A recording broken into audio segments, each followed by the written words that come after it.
Thank you very much. Thank you, Margaret, for the invitation and UPF for having me. Um, I'm happy to be here. We're celebrating right now No More Week. It's our eighth annual No More Week, and it's just a kind of a global of people coming together and really moving it. So being here with you guys in the middle of No More Week is really special. And today we're also launching a new campaign, new chapter in Turkey. So we're celebrating, having Turkey says so more also coming into action. So we are very, very happy about that. Let me give you a little bit of a background. Hopefully you can hear me well. Can it be louder? I will. Um, the No More Foundation is dedicated really to ending domestic violence and sexual assault by increasing awareness, inspiring action. We currently are a network of 1,700 organizations around the world, and we have 40 campaigns or chapters, such as the one that I've described, Turkey Says More.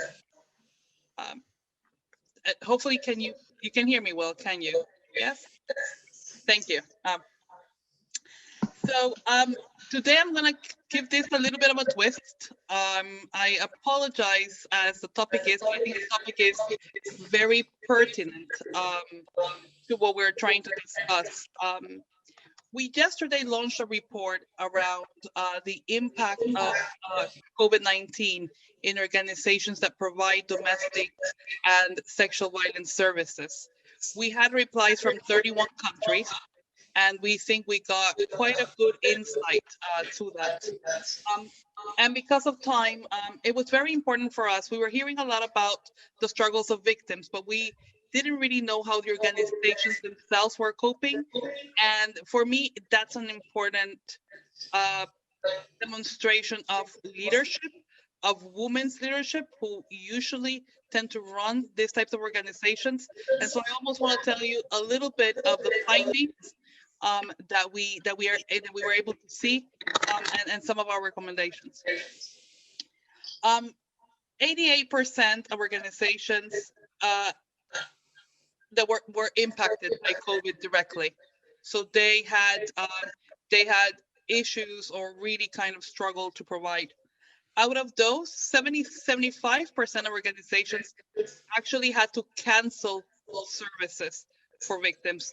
So whilst we were talking about how the need that domestic and sexual violence victims had through the pandemic, we had 75% of organizations canceling some of those services.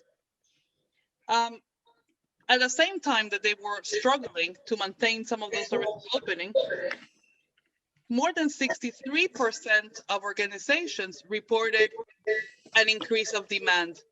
So people were coming to them more, even though they were, in a way, having to shut services.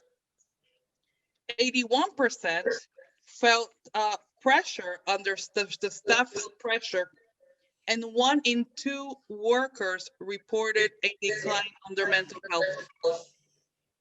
So I'll stop here for a second because we were obviously very concerned for our health workers and so forth, but there were many other workers in the non-for-profit sector that were also struggling. And I just think, and many of them women who show kind of incredible, resilience, but in many cases were not treated in the same key worker status. 40% of organizations saw their funding directly decline as a result of the pandemic, and 82% know that their funding will be cut next year. Many of them were affected by local funding, but it's important to say that only organizations actually in the US had local funding affected. So out of the 31 countries, they seem to have a particular problem with that. Half the service had to be done obviously in remote provision.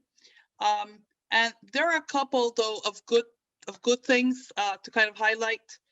A quarter of board members had actually to go in and provide services directly. that is a huge call for, boards and non-for-profits in which, the boards had to, and again, many women, a lot of leadership. 71% is my last one, before kind of boring everybody out, actually reported that they were able to innovate. So it was a great time for innovation.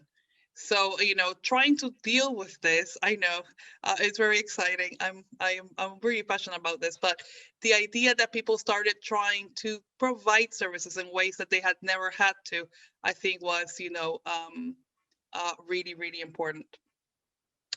So, just to end, some of the things that we really recommend is that, domestic violence services, it takes lives. Every year we saw the case, we're seeing cases. We had Jess Phillips today name every woman who was killed by an intimate partner today. It's a very kind of sad read of over 4 minutes. This cannot be postcode lottery. People have to have everywhere in the world access to some type of service. Services have decreased as a result of the pandemic, and they were already struggling.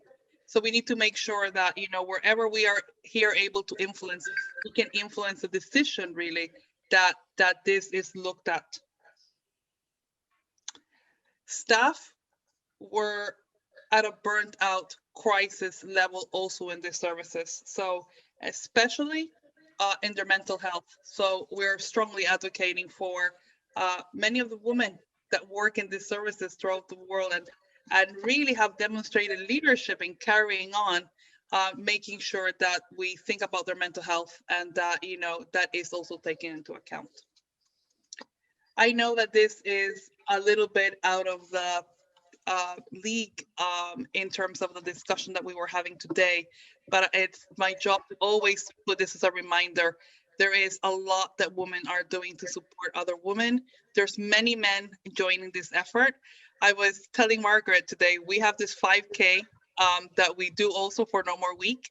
And, this year we had 70% of women were signed up. 30% were men. So we're excited to see also, this trend and acknowledgement that men are also part of the solution. Thank you very much, and thank you to all.